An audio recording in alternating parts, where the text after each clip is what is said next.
It's time for the Lowco Sports Lowdown. Here are your hosts, Justin Jarrett, Wes Kerr, and Max Arraj.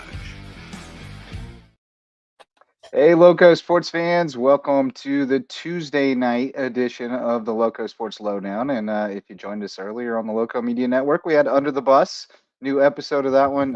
One of the best. I mean, they put out good content every week, but they were really in top form tonight. We had lots of good stuff to talk about and played some funny clips, including one of Curry doing a great piece on ESPN back in the day when Vandy wasn't allowed to cuss under Bobby Johnson. We might have that as a parting thought, but got a lot of stuff to talk about because we're barreling toward high school football because we'll get started Thursday night, weather permitting, with the Bridge Bowl rescheduled for Thursday. Some big news that came across today at the high school level. Yeah, some huge news. Yeah. We'll probably talk about that in some length a little bit later on, I suspect, because you were kind of keeping tabs on the presser today, so you can kind of walk us through the way things unfolded. But the end of the day, we get an extra week on the end of the fall sports season, push back the playoffs a week. There was some discussion of scrapping a week of the playoffs, which I think would have been a bad look. So I think they arrived at a better decision, although there's still some flaws. Like a lot of schools lost 2 weeks and they're only getting 1 week to make it up, and some of them lost 2 region games. So they're gonna have to get creative with I don't know, where you play on Thursday and then Tuesday and then Saturday or something over 1 week. College football stuff. Yeah, it's gonna get a little wild, but we'll save the football for later because it's big volleyball night Tuesday night, and Buford's Own had. Buford's Own had another big one, big Lowco on Lowco matchup, and we had another shocker, Hilton Head knocking off May River tonight after May River had beaten Bishop England the other night. So just like the football region, we talked about how wide open it is and how anybody can beat anybody on any given night. It's pretty much the same in volleyball. And the Seahawks have knocked off Bluffton and May River consecutive matches now. So we've already got one of their stars in the green room waiting to talk with us. So we'll get to her in just a minute. But Lowco Sports Lowdown brought to you by the Mickelson Law Firm, our original sponsor and our all-star sponsor. They are our official real estate closing attorney and the presenting sponsor of our Hilton Head Christian Academy coverage, but they can help you with all your legal needs right in downtown Bluffton. Mickelson Law Firm supports just so many things in the community, and we're really grateful that they've been a big supporter of Lowco Sports since the beginning, helping us continue to shine a light on deserving teams and student athletes around the Lowco, like the Hilton Head Seahawks, who pulled off the big 5-set win tonight. And we've got one of the stars, Gracie Pufal. I hope I'm saying your last name right. Gracie, what's going on? Hi, how are you? Doing well. Probably not as well as you.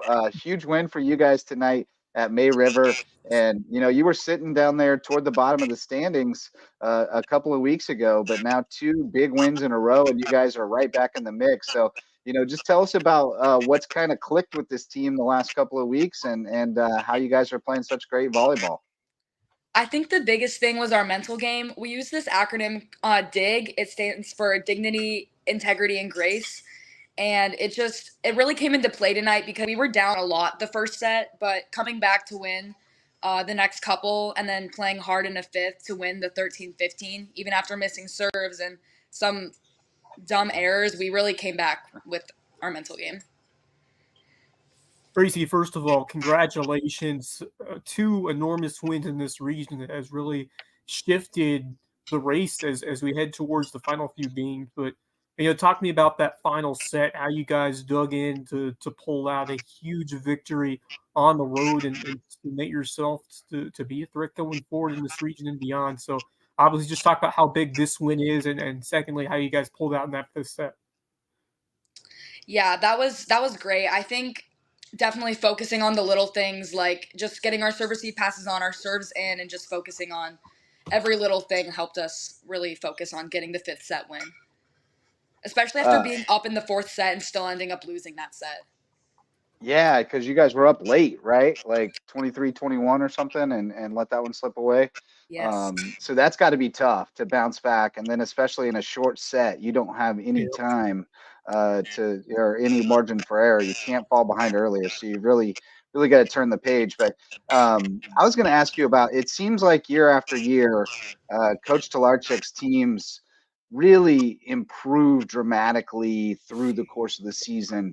And it feels like there's always some point where you beat somebody that you had lost to the first time or something like that. What is it about him as a coach or your staff that allows you guys to be able to continue to progress as the season goes along like that? Well, Coach T is really dedicated, and we also go to really big tournaments with like 5A and 6A schools that we compete against, and we just keep getting beat. But getting beat makes us better because our record may not be good for our out-of-region games, but we're playing these really hard schools, and it really helps us progress and focus on pushing to the end, even if we don't win, but getting the momentum, and that carries over to our region games. You mentioned that dig mentality earlier. Kind of how does he preach that in practice and games, and how have you adopted that mentality as you guys have went on this nice run in region? We do meetings before and after games to like discuss it. We have a sheet that discusses all of the like attributes of dig, but we really talk about it every day in practice. If someone's getting upset, we pull them out and make sure they are reminded like it's a team sport and we need to dig, and it just really helps us get motivated. I'm not really sure. We brought it back this year because we didn't use it the past 2 years, but I think that was really the turning point for us at the end of the season. Right. Who was it who wanted to bring it back? Coach T. Okay. He thought that was a good thing because we have some players, including me, that struggle with mental toughness. So yeah. Well, I mean, who doesn't, right? I mean, that's the trick. That's kind of the nut of the whole thing. Like it's one thing to be able to do it physically, but to be able to be in the moment and when the lights are on to perform is, and especially when it's not going your way, to be able to turn the page and focus on the next play. So I think we all struggle with that. Don't beat yourself up too much about that. Just keep saying the right things and doing the right things, and you'll take care of that. But you guys were obviously very tough mentally tonight, bouncing back and winning that fifth set. Shout out some of your teammates who were standing out tonight and helping you guys get the dub. Tonight, I think Liesl Hopper did a great job at staying mentally positive and like being really helpful for the next ball because you can't focus on the past. Leah Jackson, she really helped us with our serving and just being able to bounce back even when we're down, going on a serving run or just being supportive. Those are two players I thought stand out tonight. Stood out. Yeah, you always want to have some players next to you, beside you on the court that have shown some levels of improvement throughout the year, and then some who just continue to step up when your team needs it. So talk about the underclassmen, who has really shown the most improvements just from the summer to now down the stretch of the season? I think Collins Brammer, she also is a player I should shout out tonight. She's a freshman and she came from St. Francis, so she wasn't like in our school system, but she ended up being really important and really focusing on the little things to push through the set. Even when she made errors, she came back and she reset and she got the next kill. And she's very coachable as well. Max, you got something? Yeah, I mean, this region's so difficult. You know, you just never know what's going to happen in this region whenever you guys play each other. So, you know, talk with me. Who's, like, in your mind, the toughest team you guys think you'll be playing this season? This season in our region, I think Bishop England was definitely a really hard battle. And then May River and Bluffton have really stepped it up in the recent years. May River was definitely our big team to beat because they're really tough. Their hitters are really strong, and their setters are also really strong. So that was because we struggle most with hitting. Yeah. So I think that was going to be our biggest upset, and we ended up pushing through. So that's exciting. Yeah, you've won 4 out of your last 5 now. And I'm trying to see. I'm going back and forth here, but who do y'all have next? You have. I know you guys had a tough tournament this past weekend, right? So that got you ready for it. You got Colleton.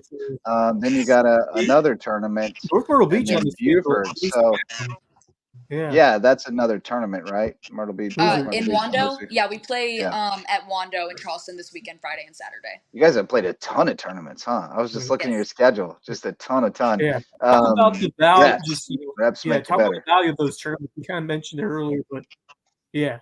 Like those, especially early in the season, those tournaments playing against solid competition, you see that weight and goal as you get towards the end, right? Yeah, really going to the big schools and then playing them and even getting destroyed like taught us to like fight through every point and just get momentum. Especially getting destroyed, right? I mean, that's that's when you find out what you need to get better at for sure. When you put yourself through a stress test like that.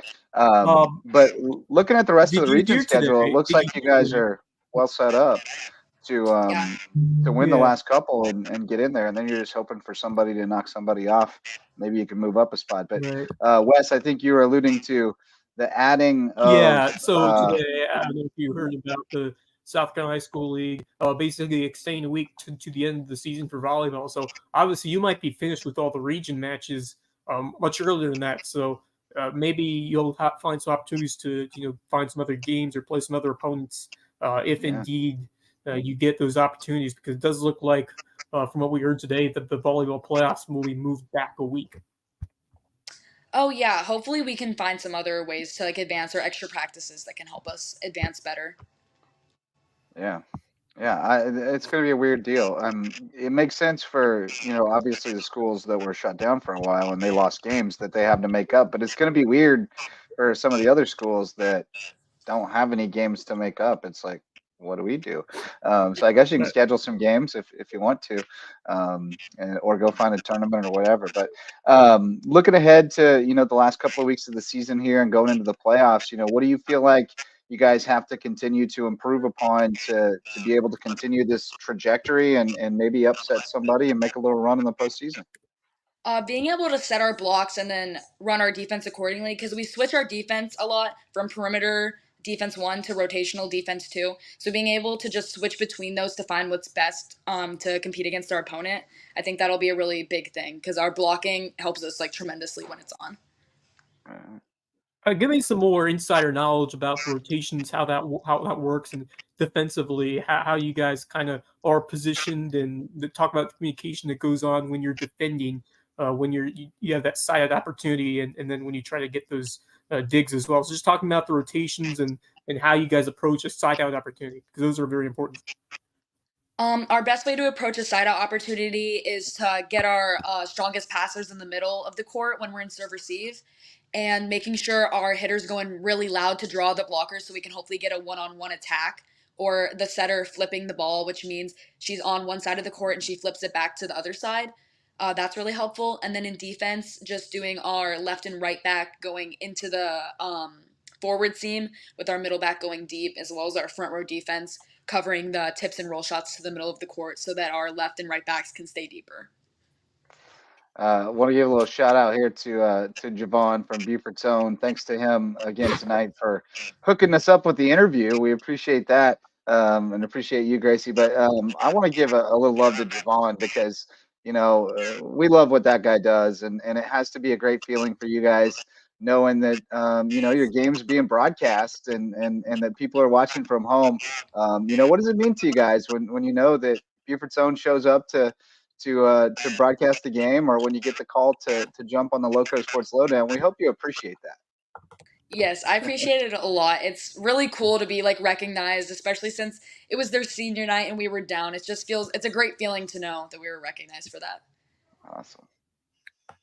Fantastic. Have you been following any of the guys' volleyball scene at Hilton Head or just across the area? Been able to see some boys matches, and what have you thought about the boys game here in the Lowco? Have they been impressive?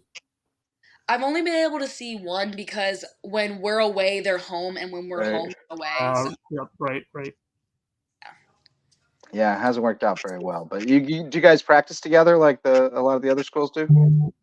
We don't practice with the boys. We have our own practice with 2 courts every day except Friday when we mix with JV. But our boys practice at our elementary school. I got you. So we don't mix with them at all. 10-4. Some of them do, so I wasn't sure if you guys were doing that or not. But I guess just a little bit more about what it's like to play for Coach T, because that's a guy that Wes and I in particular have known him for a really long time and gotten to know him well, and seems like just a terrific coach to play for, a great culture in that program. So I'd love your insight on that. Like I said, he's really dedicated to making our team better. He like even during class, because I have him as a teacher as well. He stays focused on class, but he also makes sure to like run through lineups and just discuss with the captains to what's going to make the team better. And he's really about progression because a lot of coaches, we weren't doing very well in the beginning, but he made sure to stay positive and just push through that, and it ended up working. So I'm really, because we were upset too that we weren't winning, but in the end he believed in it, and then we ended up pulling out the win. So that's really exciting. Yeah, losing sucks. You know Winning's what? way You know more what makes fun. me feel old is because he was one of my teachers as well when I was in high school. That was over a decade ago, and I'm starting to feel like Man. when It you keeps see happening faster and faster the older you get. right. I promise. But I've always noticed in infectious energy, he's won multiple state championships during his time. So, it's got to feel awesome to be coached by someone with that kind of success and experience. And how has he, developed your game individually? We talk about the team as a whole, but how has he worked on your specific game as you have gone throughout this year? For me specifically, we do a lot of defensive work for our defensive specialist. He'll like stand on a box and he's really intense with it. It's just one after another, get up, next ball, get up, next ball. And he's really tall, so it's really aggressive. And then like for our hitters, he's really intense with our blocking. And then we have some other coaches that come in and help as well. We lost one of our hitting coaches to the boys because they have him as their head coach now. But Right. even with him gone, he's really stepped up in the role to help address our hitting and blocking. So you're a libero? Yes. Yeah, so you had the special shirt on tonight.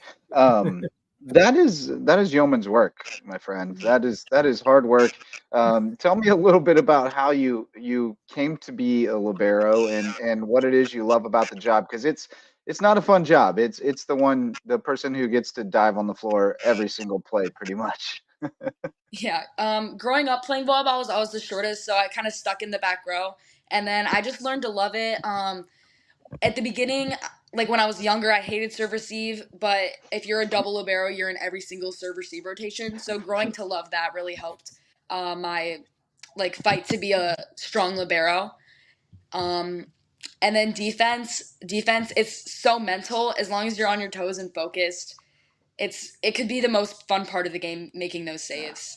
It's got to be a rush when you get one up, like when they Yeah. really slam one and they're about to celebrate, and that's bam, it momentum comes building. back up. It's got to feel good. Yeah. I mean, talk about the energy, like when you get that big dig and it helps you to a point, eventually win that point. That's got to feel really good, and the energy that comes with it, the celebration afterwards. How's it feel to make that big dig and help lead your team to a huge point that could change the course of a match?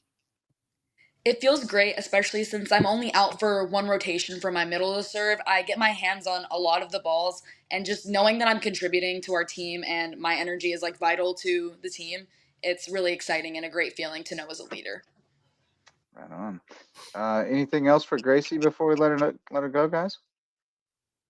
Max, get in there. You got something? Yeah, I mean, it's so. The thing I love about the region you guys play in, and it's not just volleyball, but it's every sport, is it's so unpredictable because all these teams are so evenly matched.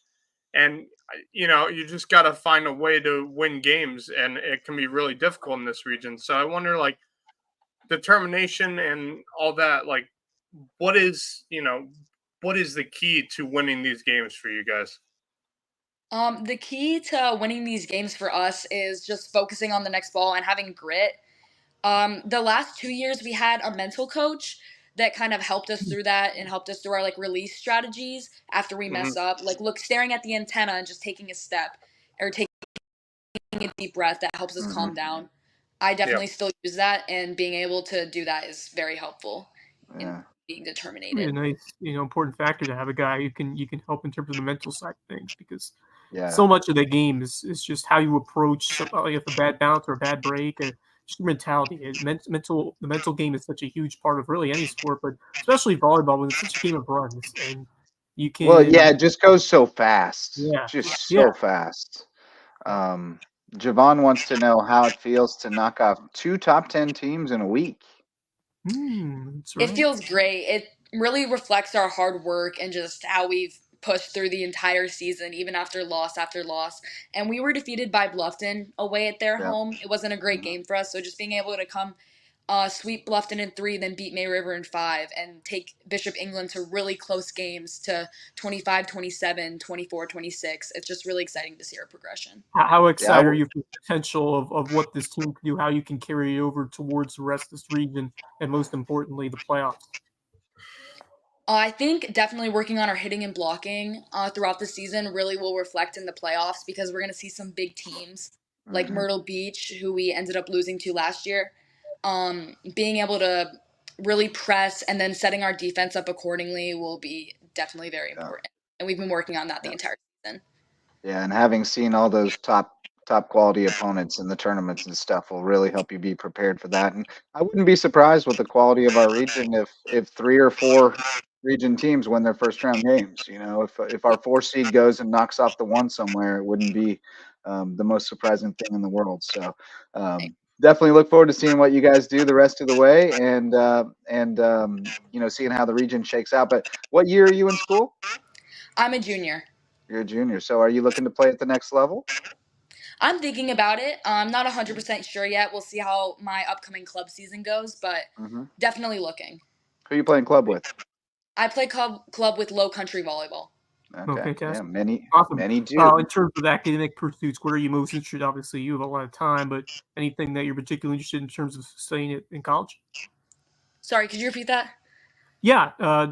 Obviously, you're just a junior, but in terms of your academic pursuits, is there anything you're interested in pursuing in terms of studying any fields yet, or are you still kind of deciding what you'd like to do? I'm still deciding, but as of right now, business and marketing is the thing that stands out to me the most.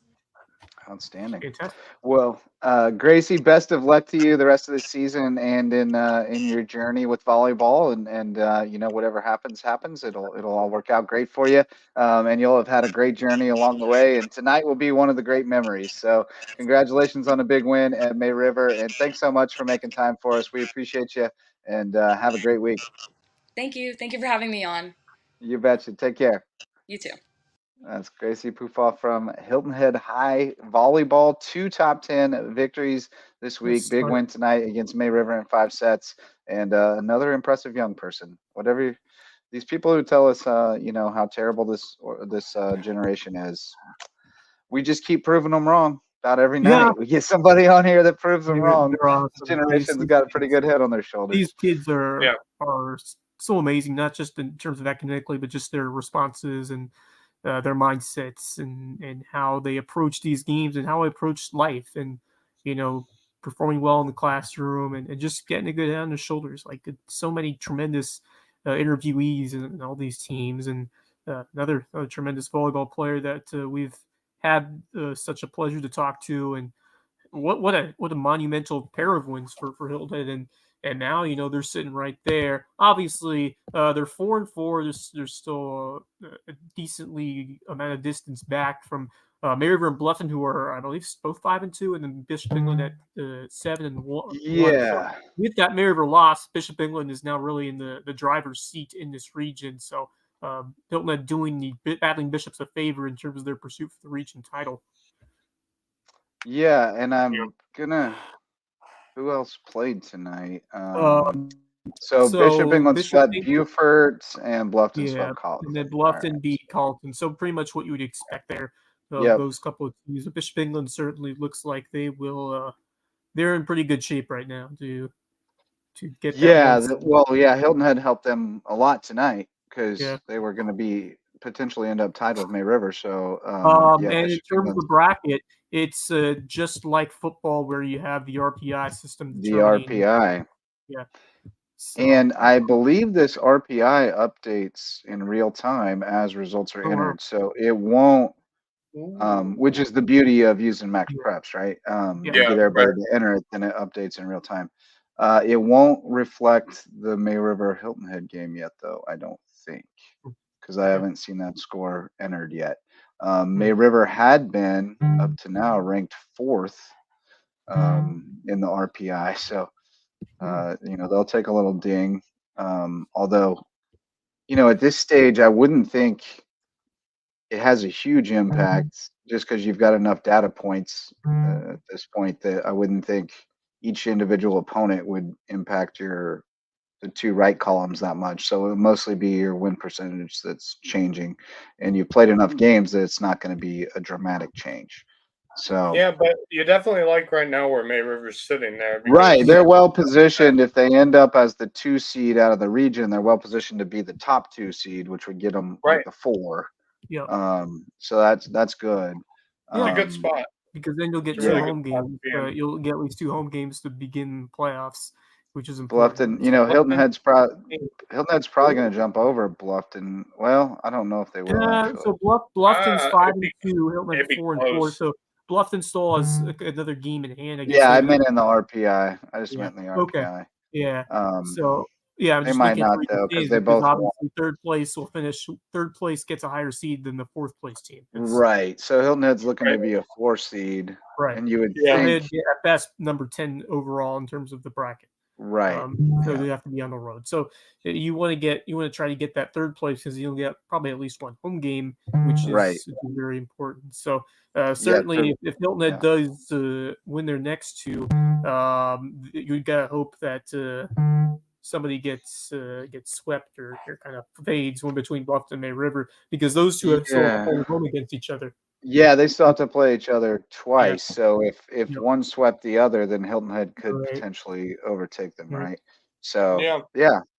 So it's going to be interesting down the stretch. The May River Bluffton, the 2-leg, the derby. So the derby. The 2 legs of the derby. I don't know the volleyball equivalent is to that, but whatever it is, May River and Bluffton, those will be some quality matchups. I believe the first one is the 17th, which is also the May River Hilton Head football game. So definitely have fun way to keep tabs on that one. That'll be a fun Thursday night of LowcoSports. A couple of Gwen won't be there. Yeah. And then the rematch would be, I believe, on, if I get the schedule here, on Monday the 21st. Okay. The Monday game is in May River, and the Thursday game would be at Bluffton. Correct. Yeah. Yeah. So that'll be good. That'll be fun. Yep. A lot of season left. That's for sure. Yeah. A lot of season left. And now we get an extra week. Which we'll shout out the MVP sponsors, and then we'll talk a little bit more about that ruling. Not that there's a lot more to add, but we will start it with our MVP sponsors with our new apparel sponsor doing baseball and softball apparel, as well as hoodies, hats, all kinds of cool stuff. It is hoodie season. They've got their Halloween collection out at basehitlife.com. So if you want to live your best, I want that Skull Cop hoodie. That one's dope. I want a lot of them, but that one's really cool. So if you want to live your best base hit life, go to basehitlife.com. That baseball one's too cool too. I got that on a t-shirt, but I'd like it on a hoodie. Pretty cool. And the beast mode one that I showed you the other night. We've also got the homegrown home inspections. They're the best home inspectors in the Lowco. If you are buying a new home and you want peace of mind, have homegrown home inspections to check it out. And if you're building a new home, you got to have them check on it every step of the way with their phased inspection and make sure it's built right with homegrown home inspections. Hospice Care of the Low Country provides palliative care, hospice care, and free grief counseling, plus much more, serving our community, because at Hospice Care of the Low Country, it's not about dying, it's about living. And the USCB Center for Low Country Tourism Education, headed by our friend Coach Beach over at Hilton Head. Seahawks looking to bounce back this week against the Bobcats in the Bridge Bowl on Thursday. But if you want to learn more about the Island or Bluffton, we've got the Island Ambassadors Program and the Bluffton Ambassadors Program. Coach Beach and I tag team those things, and we'd love to come tell your group or organization or neighborhood or pickleball group or whatever it is. We'd love to come present to you and let you know more about the communities you live in and how you can be a better citizen or a more involved citizen anyway here in the Lowco. So that's through the USCB Center for Low Country Tourism Education. Gentlemen, as Wes alluded to earlier, and we talked about a little bit, the high school league voting today to add a week to the regular season and push back the postseason by a week for football and volleyball. I think they added a week to tennis, but did not adjust the playoffs. not sure exactly what all went down, but the Yeah, big one that no changes for affects us the swimming, most. no changes for girls golf. Right, or cross country, right? Yeah, or cross country. Yeah, those will Yeah. stay intact. So Because those stay are put. mostly, you know, you have won the lower stakes in state championship meet. You don't have to worry about getting region games in. So those are easy Yeah, to and you could also play 4 games in a week if you needed to right. in tennis. You Yeah. know, like 4 matches in a Yeah. week. You can do Right. things to make those up.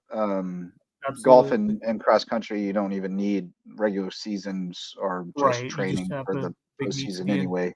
Yep. But yeah, volleyball obviously into region play, football into region play. Those So are games that really have the to be big made debate up. that they were having earlier is they were thinking at first of getting rid of the first round, so the only 16 teams would make it. But certainly there was a big pushback after that, saying that that would be Gee, I would unfair hope to some so. teams after it looked like it was going to be 32, and that would just take away some hard work the teams have done already in region play, saying that like now you have to be a top 2 team in the region. And you just look at teams that have done well in the 3 seed and the 4 seed in the playoffs, and now they wouldn't get the opportunity. And I think getting that playoff game, getting the extra game is important, especially for those marginal teams at For those sure. 3 and 4 seeds to get that playoff experience and to continue playing for another week or 2 or more. You never know. But yeah, I also think that on that point, I think that the thing we talked about earlier, where some schools lost 2 games, but they only get 1 week to make them up, they gave the regions some latitude to determine which games needed to be made up. By still going 4 deep or 3 deep plus at-larges in the playoffs, it gives you a little bit more leeway on that to go, okay, well, this game doesn't have to be made up because it's not going to determine who makes the playoffs. It might impact seeding, but it doesn't determine who makes the playoffs, so we can scrap this one. And if you're only going to 2, then it brings a lot more games into play. Then I guess the question is like region champion versus second place. Like obviously you have tiebreakers and such, and they have to find a way to determine that. Or you kind of do like just you do a full large thing where you just pick 1 through 16 who are the best teams, something like that. But then it'll be interesting to see how, because every region has kind of a different way in terms of deciding how they'll do it, because some regions have played more games than others, and some got hit really hard by the preceding hurricane that was Helene, and now we have another hurricane that we have to worry about. Now we got Milton. Yeah, it's a mess. It's absolutely a mess, and sending all our best wishes to those in Florida and in that area, because it's getting scary. But back to we'll talk about later. But back to South Carolina and the high school league. I think they made the best decision. I think they made a great decision in terms of what they decided to do with extending the season by a week. Obviously, there's no one size fits all plan. I mean, it's just because some regions have played more games than others, and some have would need 2 weeks. And now, just like you said, you can have to be creative and find ways to fit the most meaningful games in and to determine as best possible. First of all, you would not have the 4 teams to make the playoffs, or possibly more. I guess it depends on the at-larges, but you won't have enough games to really determine the seeding and who's where. And then after that, you have to find like creative opportunities to just find ways to see who finishes first, second, third, etc. Obviously, that might be harder when you don't have as many weeks, but adding that one, hopefully will be enough to more clarify the playoff picture for each of these regions. So it seems how they kind of go up with the schedules, and we have some weekday games, which could be kind of crazy in the regions that are most affected. But over here, I think we're in a decent spot we'll knock on wood, to where we are now, that potentially we could have in the final week some opportunities for a team maybe to pick up a game, or especially teams that aren't going to make the playoffs. They can pick up a game. I suspect we might get that Whale Branch Battery Creek game back. I don't know. If they're both going to the playoffs, they might want to have that week off. But we also might get it back if they want to do a big gate.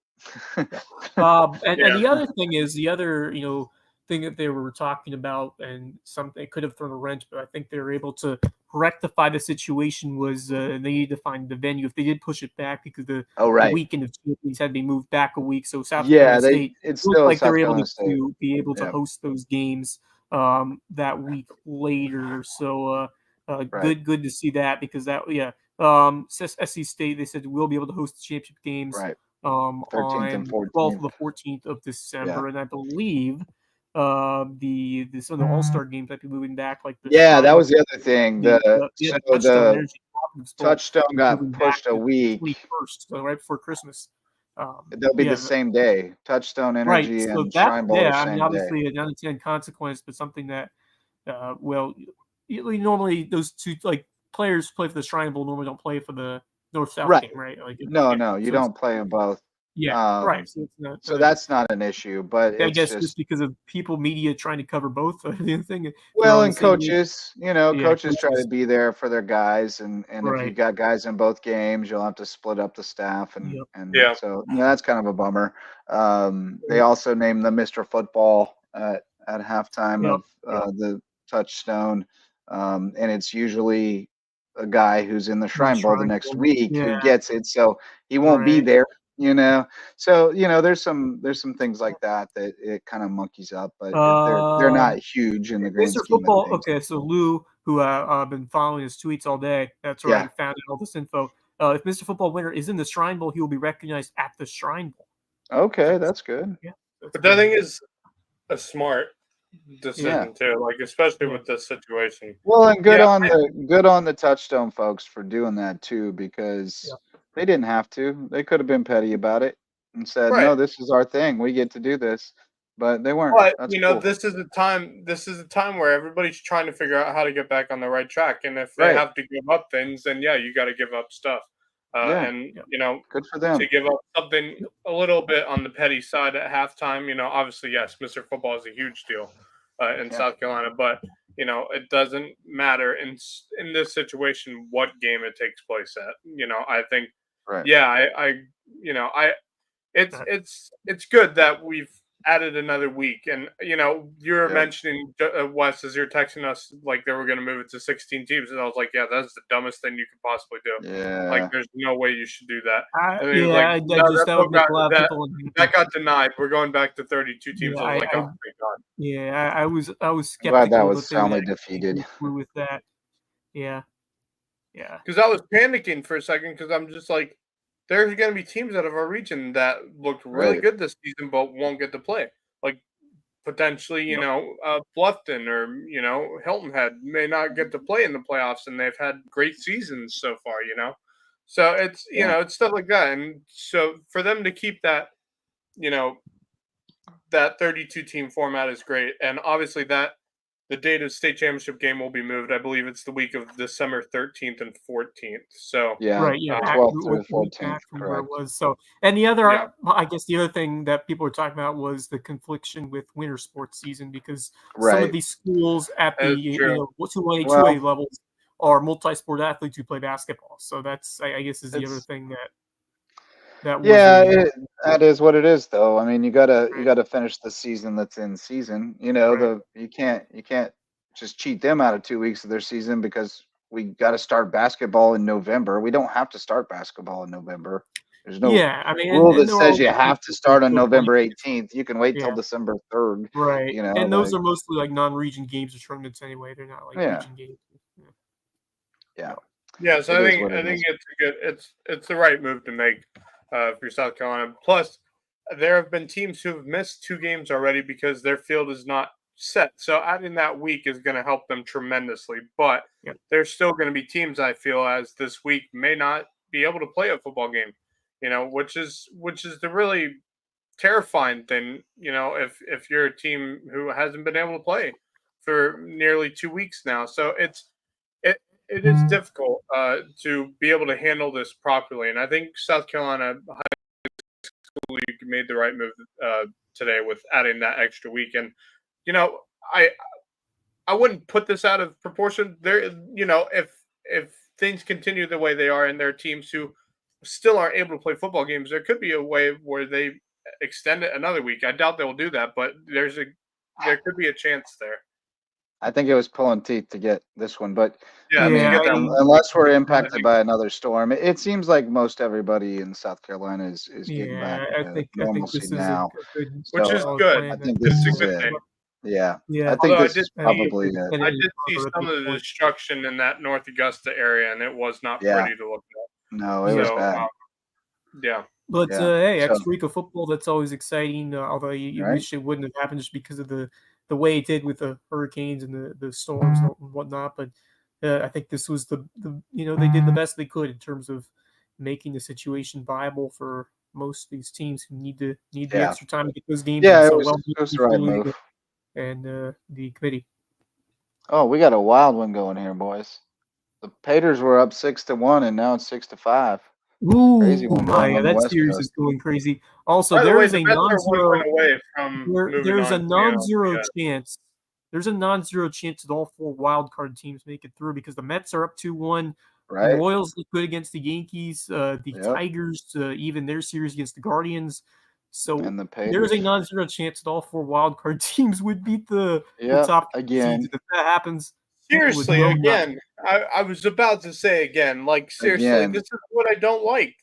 These teams that have gotten the bye because they've deserved it, they've played well enough to deserve it, are going to get kicked out because they sat around for 5+ days. Yeah, but is that really the reason though, or is it just volatile? I mean, baseball's a volatile game. They played 162 and they were only divided by 2 or 3 games. Like, I mean, I think it's super volatile in a 5-game series. I think they should play 7 for that reason.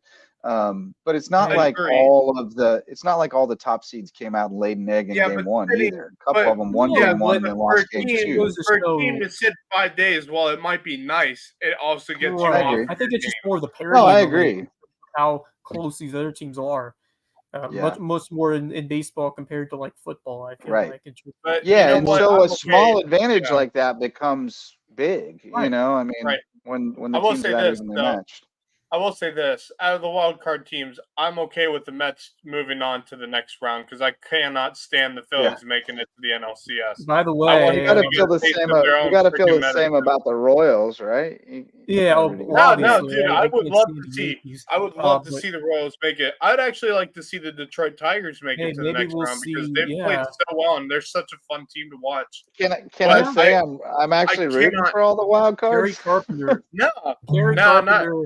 3-run bomb in that 9th inning. That was absolutely bonkers. That home run he hit. I think it'd be fun, but also in the end, I don't know if the best teams are coming out of it in the end.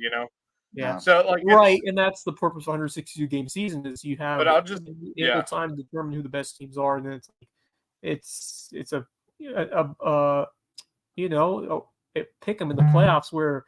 You just never know. And it's all small sample size, which is the nature of the playoffs in a lot of these leagues. But I guess just more so because how many games you play in Major League Baseball, and then it's who knows. All bets are off in the postseason, especially in a short series. Justin, I will say this: I want the Phillies out. I want them to get a taste of their own medicine, losing as a divisional series winner because they've done that the last 2 years to the Braves. The other thing is, while I would love to see the Royals move on, I actually would like to see the New York Yankees move on because I just have not seen them in the ALCS. They haven't been successful in the playoffs, and if they can be successful, why not? That's so funny for a person of my age to hear. I just haven't seen them in the ALCS. I'm like, oh my god, you haven't? I've seen them the last time they were in the ALCS. The last time they were in the ALCS, it was against the Astros. Remember, the Astros walked it off against them. Yeah, the last time they were really relevant in the playoffs, it was like Jeter. Yeah, no, it's like the 90s Cowboys. It's the same thing. Since 2009, it's not been a relevant. Cowboys and Lakers. Yep. It's been a rough year for the fans the Lakers of the. Win the bubble a couple years ago. But, it's been a rough few years for fans of the Cowboys, Yankees, and Lakers, and there are a lot of people in that Venn diagram. When are they going to get rid of Dak Prescott? I just got to ask. When are they going to get rid of Dak Prescott, man? Hey, man, they pulled that one out. I know. I don't know how they did it, but it's just.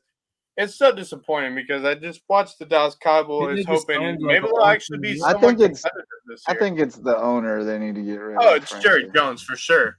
he doesn't want to trade, he doesn't want to make trades, then, have at it. Have fun with your team while it lasts, because it's so frustrating watching Jerry Jones not do anything to help his Dallas Cowboys actually win something. I don't find it frustrating at all. I find it hilarious. It's hilarious. It's hilarious to me, but I also would like to see the Dallas Cowboys actually do something for once in the last 3 decades. It's been 30 plus years since the Dallas Cowboys were actually somewhat relevant in terms of, the NFL as a whole. When's the last time they've made a conference championship game? Because I don't remember. It's been a minute. Yeah, it's Cowboys. Been a real minute. Oh, it's been a long minute. Yeah, it's been a real minute. The closest they got was last year lost in the wild card, which was the most hilarious thing I've ever seen. Was watching the Green Bay Packers absolutely smoke the Dallas Cowboys. That was Cowboys. So it's been. Me and my dad were laughing the entire time. 96, bro. 96. They've yet to make. Then not made a NFC championship. 96. I didn't think it was that long ago, but damn. Wow. Yeah, that's crazy. That is really crazy. That is insane. Anyway, it's tough to see your team not be successful for 3 decades. So, while I sympathize with, Dallas Cowboys fans, I also find it absolutely hilarious at the same time. It's pretty funny. It's just funny to watch them melt down about it over and over again, and just get Lucy in the football over and over again, because they're like, oh, they're gonna be good this year. No good. But we're going to the Super Bowl. Yeah, exactly. Moving things along, the varsity sponsors of LowcoSports. We have DDS Web Design, building, hosting, and maintaining websites for businesses and nonprofits to get results. So if you need to get found online, go to ddshhi.com. Parker Law Group serves legal needs across Colleton, Hampton, and Jasper counties, and helps us shine a light on more deserving teams and student athletes in those regions, and shine a light on more kids in the Lowco. And Dr. Ambrose Cole is our official chiropractor. You can find him at Rooted Living Wellness in Bluffton, and he'll get you feeling right, mind, body, and spirit. And if you want to take your skills on the mat to the next level, wrestling season is coming up, and you can do so at Reverence Wrestling Club, official wrestling sponsor and presenting sponsor of the Lowco Grind. So those are our varsity sponsors. The new state rankings came out this week for the foosball. Yes. And no huge changes. May River up to number 4, Hampton up to number 3. So we got a couple teams we're watching there. Hilton Head not getting votes anymore after losing to Bishop England. Bishop England did not crack the top 10. They were just outside. Yeah, just received votes. Just outside, yeah. Okay. So they're looking good too. And they're looking real good in the RPI, by the way. Yeah, I'm sure they are. Here's something, though, that is not football related. The Skiza tennis playoffs apparently started yesterday. Yeah, without much fanfare. JP2 knocked off Ben Lippen in the first round, 6-3. Wow. And they will face somebody tomorrow in Sumter in the semifinals, either Ashley Hall or Cardinal Newman. I'm going to guess Hilton Prep is probably in the mix in that as well. Or are they 4-8? I had no idea. God, it feels early for that. I feel like it's really early for. Yeah, well, I do remember early October is when the golf starts, the girls' golf. So that's got to come up soon. That's true. Yeah. Yeah. That is true. So. So the girls' tennis. Do we have any brackets? No, we don't even get brackets for girls' tennis. Apparently, it just tells us. Oh yeah, here we go. So PD against Hilton Prep is in 3A. Okay, so it's Ashley Hall against JP2 on Wednesday, and Porter Gout against Trinity Collegiate in 4A, and then in 3A, I'm guessing Hilton Head Prep will walk through this. PD, Hilton Head Prep, and Colleton Prep Spartanburg Day, and then the 1A they just had a championship. Yeah, apparently. How Colleton Prep and Hilton Head Prep are in the same division, so I'll weird. never understand. Yeah, I don't understand that. It's very unusual. No rhyme or reason. And there must only been 2 teams in 1A, 2A, because it's Low Country Prep against Carolina Academy for the championship. Somebody Man, gets so to be early. the state champ. So yeah, I guess we're tracking that. Yep, apparently. What about girls golf? That should be coming up soon. I don't know. There's zero information on the Skiza website about girls golf. We got the 2023 results. That's the most recent post. Yeah, that's what they do. They like doing that. So we're trying. I'm trying to tell you what's going on, but it's hard to find out. Yeah. But there you go. Oh, we found one. Marcus Walsh. She's a Cowboys fan. Oh. First year his mom let him we also the Cowboys fan is one time. Our man one time. Oh, one time is a big time Cowboys fan. Yep. Big time Cowboys fan. Yeah. Man loves Cowboys. So back to the football. That's it for the rankings.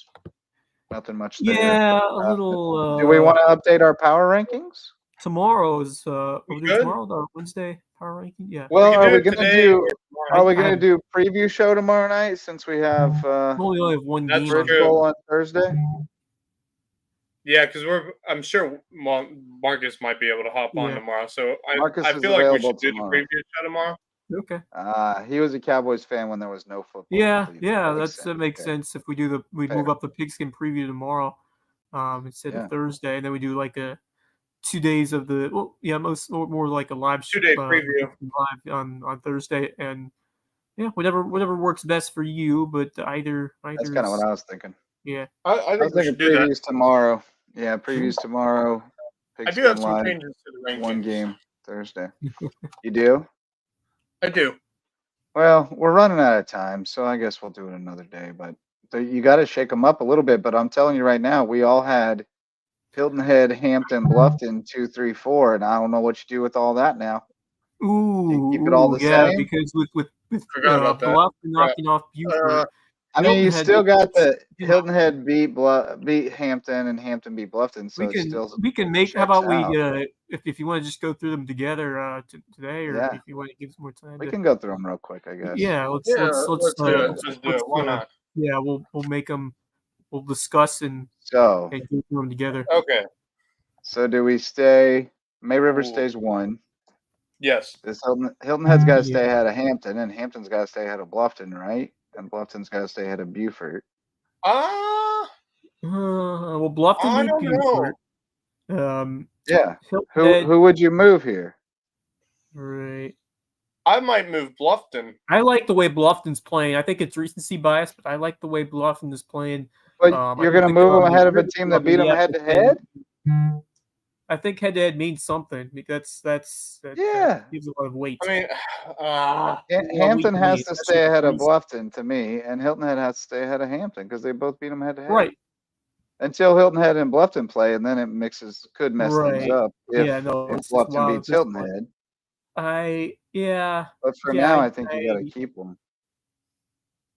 Yeah, I'll keep them because it's tough. I mean, Bluffton beat a team that was below them in the rankings. It's not a bad loss. So the Hilton Head's loss to Bishop England wasn't a bad loss. They lost by 14, and it was a good Bishop England team. So I'm not too worried about Hilton after that loss. I think they'll still be competitive against the rest. I'll keep Bluffton where they're at now. But if they keep their winning ways, it would be different if Bluffton had beaten Bishop England, but they didn't. Right. Like Bluffton beat Buford by 7, they were 4th and 5th. That's what should happen. According to our rankings, that's what should happen. Yep.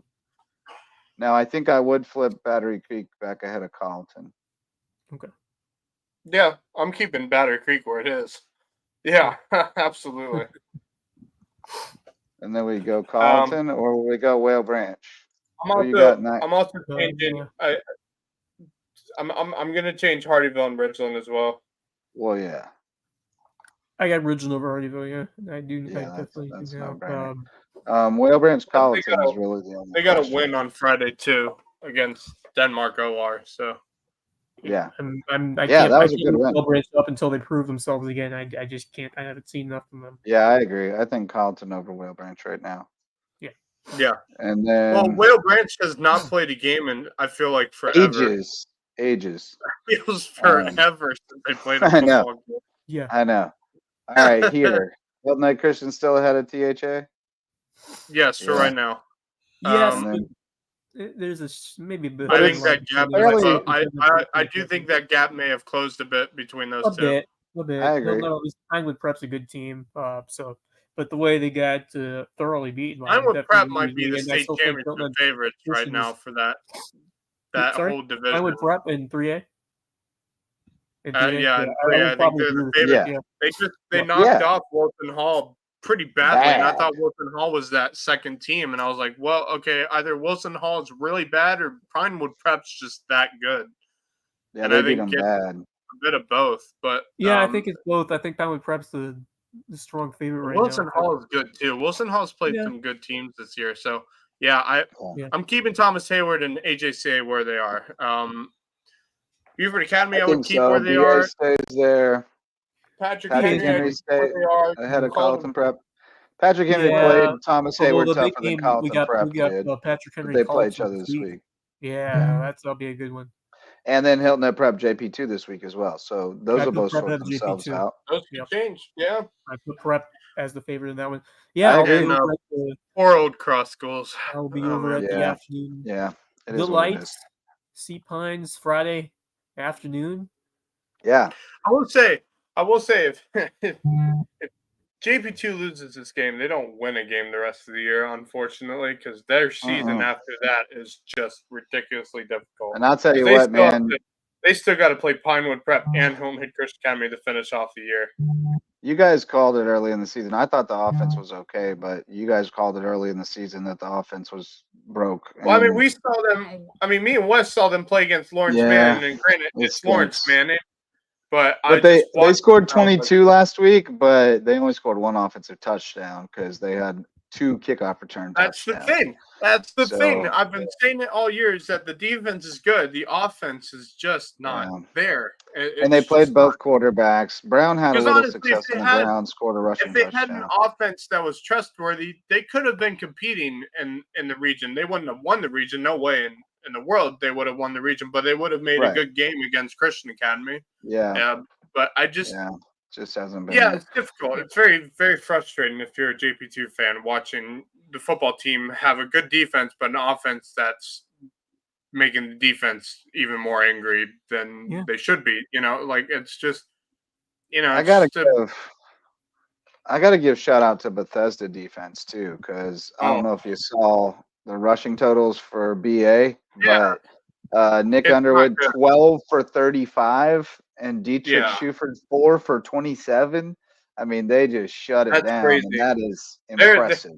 I mean, we said it before. Like when midseason comes around, that Bethesda team is just like someone you don't want to deal with whatsoever. And it's kind of showing. It can go either way, like they either buy in or he's got to kick a bunch of guys off the team, one or the other. And it goes, they can get to midseason and only have 14 guys, or they can get to midseason and be a wrecking crew. And the last couple of years, they've been a wrecking crew. Yeah. Looking like a wrecking crew right now, that's for sure. No question. Lowco Booster Club supports us, so support them if you have the chance. We have Court Lifestyle Pros, Daniel and Debbie Corder with Charter One Realty, and they want to bring you home to Hilton Head Island. Bill and Mandy Arnold own Eagle Creations, and they're out on Argent Boulevard. They have promotional items, custom apparel, custom gift baskets, and much more. So go see them and see what they can do for you at Eagle Creations. Jay's Barbershop is the place to be in Ridgeland, whether you need a haircut or not. Go in for great conversation with Jay and the crew and come out looking stylish at Jay's Barbershop. Barefoot Floor Care, the Low Country, get your floors so clean your feet will thank you. Hudson's Seafood House on the Docks is the presenting sponsor of Under the Bus. Had another great episode tonight. Go check it out on the Lowco Media Network. And the Hurricane Sports Cafe is the place to be in Hampton. If you need something to eat or drink, great spot out there. If you're out that way, stop in and say hi from the guys at Lowco. We love the friends at Hurricanes and all of our Lowco Booster Club members. And fellas, some parting thoughts. It looks like, Max, you have a couple things loaded up. I do. Something I was going across on Instagram today. Thought I'd show you guys. Florida International University, based in Miami. They are coming out with their Vice uniforms. Miami Vice. Now, last year they had all black Vice uniforms, which were really cool. Did like them a lot. And they're going to be wearing these on the 22nd against Sam Houston. And I saw those and I was like, yeah, those are some really cool uniform. But let me see if I can pick last year's uniforms, because last year's are just as cool. So I will find them and put them on in just a second. Oh, Wes, I you got see anything? them. Oh, they're sick. I have a few things to talk about.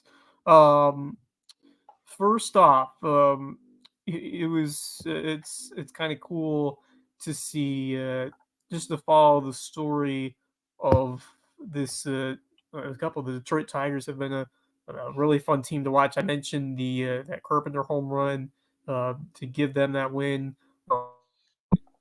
in Cleveland, so it's going to be absolutely rocking in Comerica tomorrow. But the other funny thing is, how the Mets have gone on a crazy run. They've embraced that McDonald's mascot Grimace, because they've gone on an insane record ever since he threw out the first pitch in June, and they have basically called them the Grimace Mets, because he has provided the spark for that team after throwing out the first pitch, and he took the train of the game, and it went viral on social media. With some Mets fans absolutely going bananas to see him take the subway into the Mets game today. So they're riding high on those fun vibes over there, and that team is certainly proving everyone wrong after that 0.5 or whatever start to the year, and now they're starting to ride the momentum that they established early on. But it was a Grimace sighting at the subway today, and the fans absolutely loved it. I saw Grimace. He was like carrying a pumpkin or something, wasn't he? Like, was he? I don't know. I think he was Halloween themed. Fans were taking selfies. Here are the black Vice unis, by the way. Ooh, too real. Man, those were fresh. Yeah. Those were super fresh. Did I have a parting thought? I thought of something earlier, and then I know what it was. I was just gonna show you guys Curry's incredible feature we showed tonight on Under the Bus. So to set it up, Bobby Johnson was the coach of Vanderbilt at the time, and he had a no cussing rule. And so Curry went and did a story on it. Here we go. Bandy. Football. Cussing. Come on. Exactly, boys and girls. It's all about keeping a civil tongue in your mouth. Just like the fine young role models at Vanderbilt, who are prohibited from letting a single 4-letter epithet escape their esophaguses. Was the reaction when he presented his rule? Well, there were some guys who thought, well, I don't know if I'm gonna be able to do this or not. A guy just continued to do it. We would ask him to do some up downs or some push-ups just to remind him. If he hears anything resembling a cuss word, his punishment is to send us rolling down the field.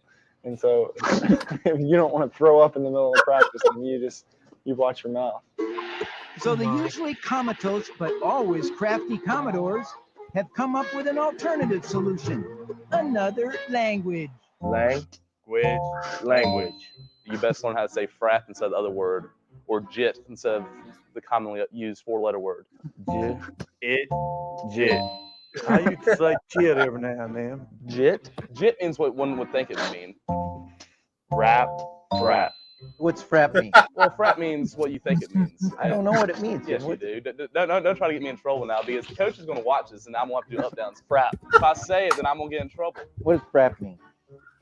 It's the F-bomb. It's, frapping. You'll hear frapping or frapping. Darn, dang. Hot down. Heck and golly. Horse feathers is a great. Horse feathers. Horse feathers. Horse feathers is bull. Yeah. Frick. Frig acceptable? No. Is ass permissible? No, it's not. Freaking acceptable? For you it is. Bastard is not permissible. Oh, no. Well, bastard's in book titles. So is a lot of things. Bitch. Yeah, Bitch no. Bitch is a dog. No, nothing's permissible. We've never sat down and discussed which words. We don't have George Carlin's list of 7 words you can't say on TV. We never try to be personal. I can with a recite all player of them, by the way. Nobody likes to be called a fat SOB or, MF or whatever. The SEC fans' dialect's not very big. It's limited to about 12 four-letter words that we hear all the time. But you can't cuss back. Oh, I want to so bad. So how many guys off the field out of uniform just start letting off the F-bombs on campus? People cuss, to each his own. No, I mean, I don't think it should be that big of a deal. Maybe it's not such a big deal after all, but Bobby Johnson and Vanderbilt should definitely be commended for trying to raise the level of discourse on the gridiron. Because if that's what damn mother every week I do Hey, that. Kirkpatrick, I heard that. Drop down and give me 10. Oh, I'm not doing this. Oh.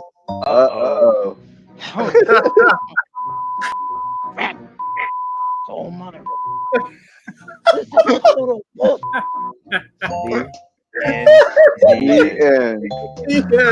Oh man, a genius in our midst, boys. Oh my God! What a treasure! What a treasure! Yeah. He is a treasure. It is so funny.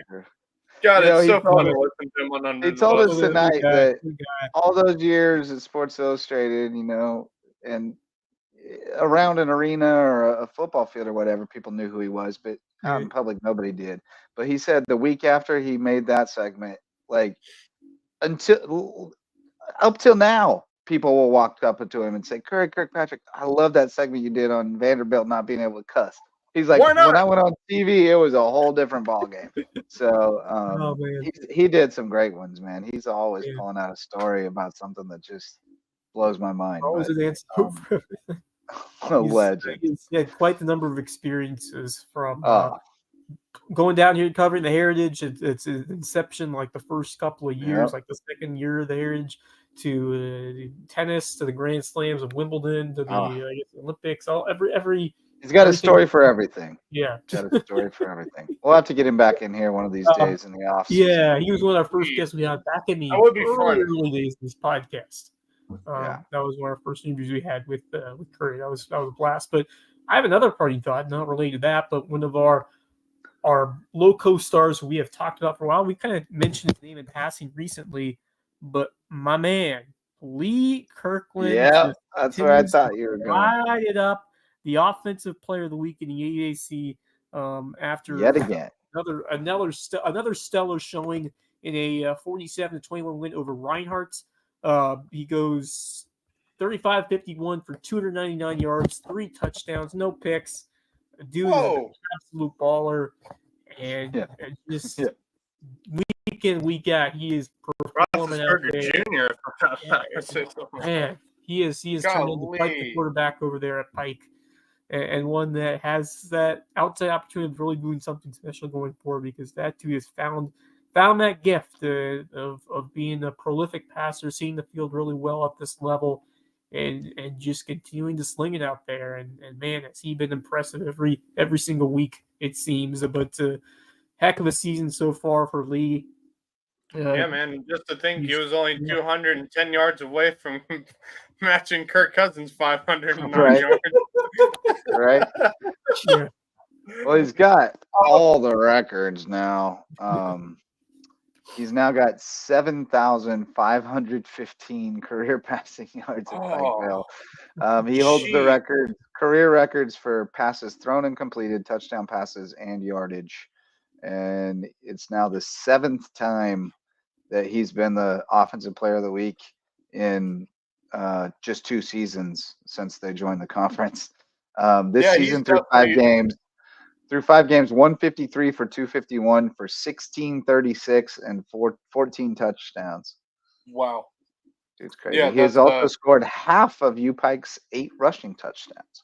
Yeah, he's definitely not the campus hero right now over there. My goodness. Mm-hmm. No, he's big man on campus. No doubt about that. For sure. Very big, 6'6", 265. I'm telling you, he gives Ben Roethlisberger vibes. That's what I was about to say. Roethlisberger Jr. Just a monster. Yeah, that would be fun to go watch him play a football game if he keeps continuing to play the way he is. Dude, that would be amazingly fun. Yeah, but it's it a would be long fun way. to watch. Because if he's doing those numbers, you know. Well, they do play at Point University in West Point, Georgia, on November 2nd. If you're gonna make the trip, that would probably be the one. Yeah, that would be the one. Yeah. Mhm. Oh man. Yeah, it's 3 hours to it wouldn't West shock Point. me. It wouldn't shock me if he ended up on an NFL team. I don't think it'd be through the draft, but as an undrafted if he agent, continues to showcase what he's, I hope he gets a chance to play an all-star game or just get an opportunity to try out for a team because that dude seems like that kind of mold who's going to break through. Yeah, if he with gets those numbers, I think he deserves it, man. I really do. Like those are some crazy stats, Oh, man. my apologies. It's 5 hours to West Point. Okay, so It's a it's long still haul out manageable there. today, but yeah, that's The closest hey, you're gonna get to that. So I yeah, think I'm busy that day. yeah. I got USC soccer. Yeah, USC soccer in action that day. So. You can watch them on the live stream though. They live Yeah. stream all their games. yeah, they do. I've watched more than my share of Lee Kirkland highlights over the years, cutting highlights to showcase some of his incredible crazy Yeah. numbers he put up. But Yeah. and I'll be the first to say, I thought, man, really, he's gonna go there and play quarterback? I felt like he could have gone to a bigger school and try to play tight end or something. But you know what? He wanted to play quarterback, and he's played the hell out of it for a long time. And he's probably never going to have to buy a beer in Pikeville ever again. And he's certainly old enough to drink one by now. He's been in college for about 6 years. Obviously Right? going to be at that Sports Hall of Fame when all said and done. Easily. That's not if he wants to be. If he wants to be the head coach someday, he probably will be. He'll just start out as like quarterback's coach, and he'll be a legend in that town if he wants to be. He already is a legend in that town. Maybe he comes home and coaches. I mean, he's probably already a legend. I'm sure kids in Pikeville got his poster up on their wall. I guarantee he's a legend. I guarantee. Oh, those kids love him. Sure, he got their signature and all that stuff. Yeah. I bet he signed a lot of autographs. Yeah. Some kids probably got his shoes from one game or something that he scammed him out of, Save them, but kid. hey, He could be a big star in the NFL one day. Save them if you do have his shoes for whatever reason. If you do have his shoes, save them. You could make some money off of those. That or you could tell people, hey, I have Lee Kirkland's cleats, man. Kirkland. Who's Lee Kirkland? He broke every passing record at UPike, baby. The UPike slinger.